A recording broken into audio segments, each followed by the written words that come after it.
Bante Gregersen, Årsens Heraklapp, hva er mest for til å få? Jag tar faktiskt en chock men det går så ett störst heraklapp i rockna ut och jag går står det allt gott höra att folk kallar det gott as man ger kött alltså. Så han samma vi gör och kanske syns ont allt att få allt det här ensamt. Det är såna andra folk också när vi pjoj men otroligt flott alltså. Det är glad för det. Men kan du fortälja oss syns vad det är det tid har gjort några ut att avsnitt? Da var ikke hjem. Det er simpelthen vendingarhøller. Det var da jeg kom norr i 2006, det var det. Da hadde noen menn akkurat kjøpt at det gamla usvurste hvis ikke det er snakk for. Og det stod bare tømt av hva jeg bruke det til. Og så hadde jeg Inja Isaksen og omkring sånne vi kom så skje det helt konserthøll og så. Det utviklet seg så til vendingarhøller. Det ble til 8 gåvännigar eller allt ja och en stor höll som vanligt var en konserthöll för tyn. Det är så klart det än. Så det är faktiskt det så vi gör. Vi har bara sett gång då och finns kommunerna spruta pengar och då finns tonlagarna vi bara. Så. Och hur det finns ju gång då jag brukar det? Ja, det har alltid hållit säkert så det är så det är alltid plats för förbättringar men som är en 25 balkar vänja. Och till ungefär som gamla och kanske bli yngre det är också stort lösna och musikskolan finns plats till att säga att tar unga drönchner och gentnar till kanske känna sig hemma och är det för ut själva. Så hetta allt analyka skulle ge oss en turbo under klaxhusen som har ju varit framaliga och i tonlaga lön men kanske akkurat nu inte är alla främst då.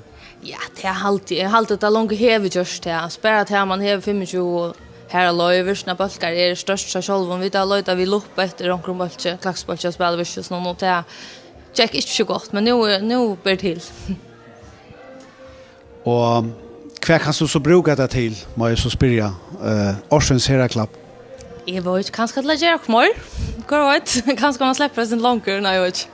Jag vet inte men det är alltid gott att få några gråsande år av någon tänker vi syndra av energi och kanske ja. Det lukkar vi då. Tack för. Planet Heraklappe i år fer til eina kvinnu. Og jeg har slåa fire at Klaksvik attergjest ein tydeligur kreativur orskodebel. Jeg tåser sjálvandi Bantu Gregersen.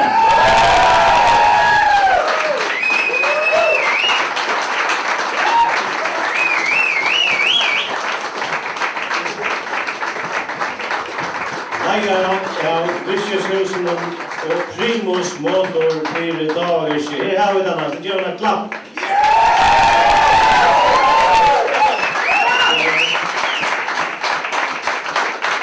Dagens er en av de mest imponerende verkatlanen og i føres tonlagaløyv hever seg.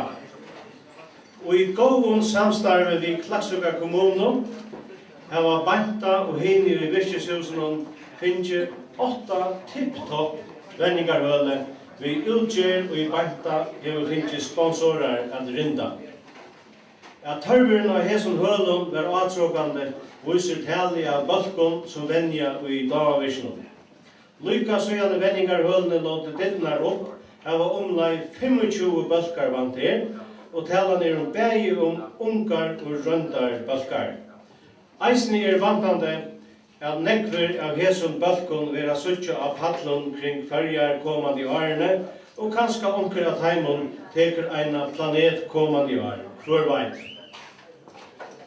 Det neivan og sagt at Dava Viske ikkje vær til om det ikkje vær fyrir stitakaran og primus motor, Bantu Gregersen.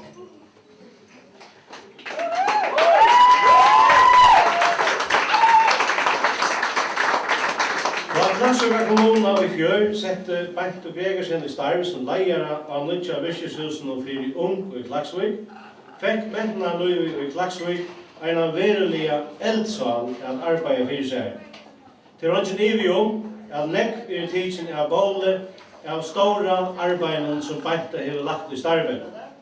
Hetta fevner nekk meire enn det som er lyst i starvsløsingene. De som kjenner Banta ta ikke tidsin av båle. Banta og verer ein av hesson særlige eldsalen som brenna fyrir førestund tonleidje. Hon var en av bärande kraften hon handan GUI, nej, sorry. Det gör hon inte. Kraften hon handan G-festivalen och i flera år, det var kanske vi vilja. Och vi till att göra detta tilltag så mycket väluntakt med föringar och utlänningar. Hon är väldigt visken i fyrköpande av asfalt och gånger alltid vid löjvåsal och på sitt arbete. En hon ung, det är inte nivium, ja, det är att uppleva nekvar goda frukter av hennes arbete och nekvar frametter. Det är mer till en stor hajur att ge var bant planet här i tappen.